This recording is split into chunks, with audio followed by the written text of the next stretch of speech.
Welcome back to the Think Tank. We're here at day 3 of Adobe Summit. I'm Adam Justice, Marketing Director at Adobe, and I'm thrilled to be joined by Brian Collins of Collins, a brand experience design company. Did I get that right? You got that exactly right. Right, and you are the co-founder and Chief Creative Officer. Thrilled to have you here. So at Adobe Summit, we've been treating, I think, some really germane topics.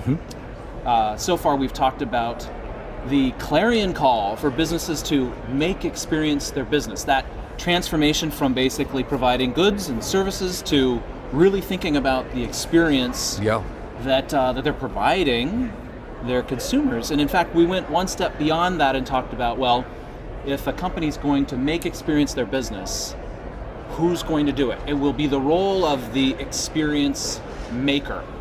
And I feel like this is something you've been thinking about for a long time. In fact, you've built a business around the experience maker. How do you view the opportunity, or how has your company engaged in kind of digging into that latent experience sort of genius and making it real? Well, we realized 10 years ago when we started the company that what people were doing was increasingly more important than what they were being told. So the old advertising model was messages, and storytelling. Well, that's still really important. What's really important was what people do. So in any experience, there's a perceived value, which is storytelling, and then the real value, which is the experience. What are you doing? What are you touching? What are you eating? What services are you using?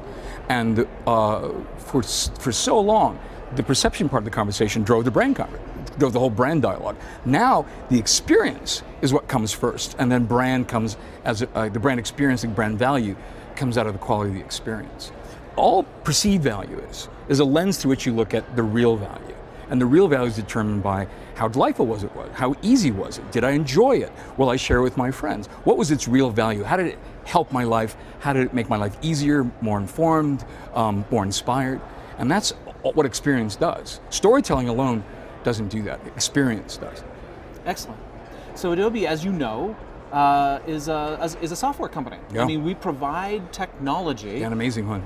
Thank you. And technology, it appears, in some cases, is actually even out in front of the ability for these experience makers to grab onto it and try and construct or evolve that real value. Can you talk a little bit about your perception of the role of technology and kind of affecting that real value that you were talking about? Well, my head's been blown up for the last few days while I've been here at this marketing technology conference, which is just one amazing thing after the other. Yesterday I was at the Sneaks event and I was blown away by analytics and the ability of data to anticipate where the customer is going. Now when you have that, being able to anticipate instead of just sort of hope is very close to intuition. People say that they've either this artist intuition or female intuition. All intuition really is a heightened pattern recognition system. And what Adobe showed yesterday was a heightened pattern recognition system. By any measure, that's intuitive. So I think what's going to happen over the course of the next 2 years, and I saw it happening here, I'm seeing more creative people here, even though this seems to be mostly a marketing technology conference and not a creative technology conference. What I'm going to see is the blending of both of these, where these kind of marketing technologies will help creative people think, not just make, but think.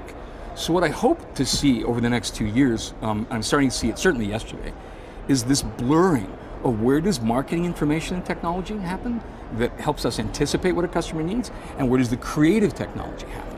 So the line, and for me it has always been true, the line between thinking and making blurs. Usually it's been, we'll figure out the strategy, we'll get all the data analytics, we'll be able to anticipate what the customer journey is, we'll be able to anticipate where they're going to go. That's all great. Now, so basically just do all of that stuff and then you'd figure that out and then give it to the creative people. Now then they can go and make stuff. So we were at the end of the process. That's changed. Now it's more iterative. Creative people can get the information, what the customer's looking for, and we can create and iterate much more, I think much more quickly and probably much more creatively. All of the stuff we're talking about here, whatever kind of technology it is, creative technology, marketing technology, it's all about how do you create ideas and products and services that people love. Right. And so if we can keep it focused on that, then I think that's going to drive all sorts of different, really great conversations. Interesting. On another point we were talking about earlier, we were talking a little bit about artificial intelligence. Yeah. And there's sort of a companion term that's grown out of artificial intelligence because it's easy to think that artificial intelligence is for the data scientist, for the PhD level individual, Sure. but there's this term called the citizen data scientist that's arisen. And I think as we think about design, earlier you told me that you felt like everybody sort of has that latent capacity to design. Sure.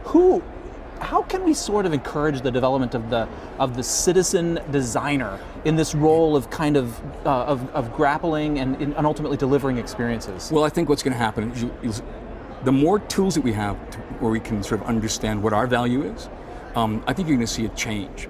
And that change is going to be the citizen designer will begin to recognize that they're a powerful economic driver themselves. So they won't just depend on someone designing a customer relationship with them. They'll be able to dictate the terms of their customer relationship. They'll recognize my lifetime value as a consumer is extraordinary. Right. So I can help determine the nature of that relationship because I can anticipate what my value is. So citizen designer is certainly interesting because you can create, with all the kind of the interfaces and all the transparency of all the software, you can do all sorts of things, certainly creatively. But more importantly is that if you have the same kind of data that the marketers have, you can begin to understand what your value is to them, and then you can tip the equation. Excellent. I heard you drop a couple of key words that I know that are important to you. You said design and hope, and I believe that you have kind of a personal mantra that sort of marries those two words in an interesting way that I think maybe our viewers could internalize. Yeah, I think design is ultimately an optimistic act because everything we create always exists in the future, right? And so my definition for design is hope made visible. It means we can have an optimistic view of tomorrow. Right. In a world where so much of our entertainment is dystopian or even post-dystopian, there are now TV shows on the air for kids that are post an apocalypse, and so we're not even in science fiction. I grew up in Star Trek, which Star Trek was an adventure. My colleagues grew up under the world of Star Wars, which was a battle. So I think if we focus on hope and have the tools of design help create hope in a world where we need more of it, I think design can be a great catalyst for creating hope. I think that is an excellent thing for us to sign off on. I think that's solid advice, some real valuable insight from Brian Collins. I'm Adam Justice. It's been a pleasure having you with us here in the tank. Thanks for joining us, and that's a wrap. Thanks, man.